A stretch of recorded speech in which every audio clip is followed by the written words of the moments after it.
नमस्कार, स्वागत है आपका हमारी यूट्यूब चैनल में। ऑर्गेनिक खेती ये शब्द सुनते ही दिमाग में एक छवि सी छा जाती है, जैसे कि कोई ऑर्गेनिक यानी कि देसी खाद, घरेलू उपचार, घरेलू ही कोई कीटनाशक, जंतुनाशक इत्यादि सब। इसके अलावा कंपोस्ट खाद या फिर जैविक खाद।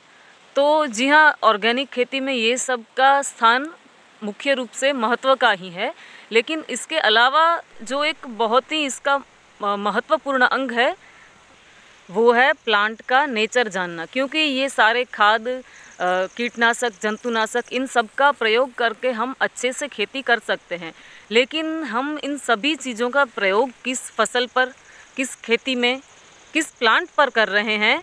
तो जिस भी प्लांट पर इसका प्रयोग हो रहा है उसका मूलतः जो स्वभाव है उसके बारे में जानना, और अगर कोई भी प्लांट है तो उसका जो प्राकृतिक नेचर है, उसकी वृद्धि, उस प्लांट के लिए कौन सा हवामान सही है, उस पौधे के लिए कौन कौन सी चीज़ें अवरोधक है, उसके प्लांट का जो ग्रोथ है, उसके वृद्धि दर के बारे में। तो ऑर्गेनिक खेती में ये सभी चीज़ें बहुत ही महत्वपूर्ण हो जाती हैं।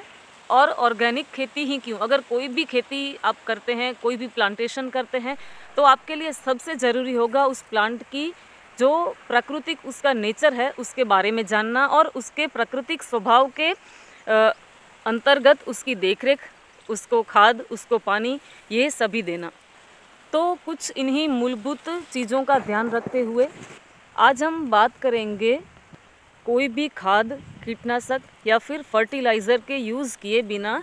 ये जो आप देख सकते हैं, हमारा बहुत ही पुराना जो नींबू का पेड़ है उसमें कोई भी खाद यूज़ किए बिना एक ख़ास ट्रिक है जिससे ध्यान में रखकर आप अपने लेमन प्लांट पर ढेर सारे नींबू पा सकते हैं।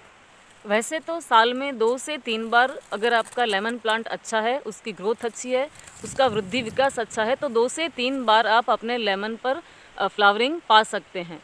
अभी जनवरी महीना चल रहा है, यानी कि कड़कड़ाती ठंड का मौसम चल रहा है। तो मुख्यतः लेमन प्लांट में फरवरी मार्च के दौरान फ्लावरिंग पाई जा सकती है, लेकिन प्लांट के स्वस्थ होने और अच्छी खासी देख रेख के कारण आप देख सकते हैं जनवरी में भी काफ़ी मात्रा में इसमें फ्लावरिंग देखने को मिल सकती है। तो आज हम बात करेंगे एक ऐसी ट्रिक के बारे में जिसकी मदद से आप अपने लेमन प्लांट पर खाद या फिर किसी भी फर्टिलाइज़र का उपयोग किए बिना ही ढेर सारे नींबू पा सकते हैं। तो एक तो प्लांट की ग्रोथ भी अच्छी है, स्वस्थ है, और दूसरी महत्वपूर्ण जो बात है वो यही है कि आप देख सकते हैं पूरे के पूरे प्लांट पर ढेर सारी फ्लावरिंग आपको देखने को मिल रही है। तो जैसे ही आपको अपने लेमन प्लांट पर फ्लावरिंग होना स्टार्ट हो जाए, दिख जाए, तो उसी समय के दौरान आपको जो एक स्टेप लेना है इसके बारे में आज हम बात करेंगे।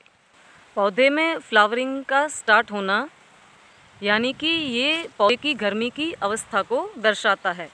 और जैसे ही आपको अपने प्लांट पर फ्लावरिंग दिख जाए, शुरुआत में कहीं कहीं छोटे छोटे फ्लावर्स देखने को मिलेंगे, तो जैसे ही आपको इन फूलों का कहीं भी दिखना स्टार्ट होता है तो आपको क्या करना है, सबसे पहले आपका जो लेमन प्लांट है उसको जो आप पानी देते हैं, वैसे तो ठंड की मौसम में सिंचाई की बहुत ही कम ज़रूरत होती है, लेकिन जैसे ही आपको फ्लावरिंग दिखती है तो आपको तुरंत ही अपने लेमन प्लांट को पानी बंद कर देना है।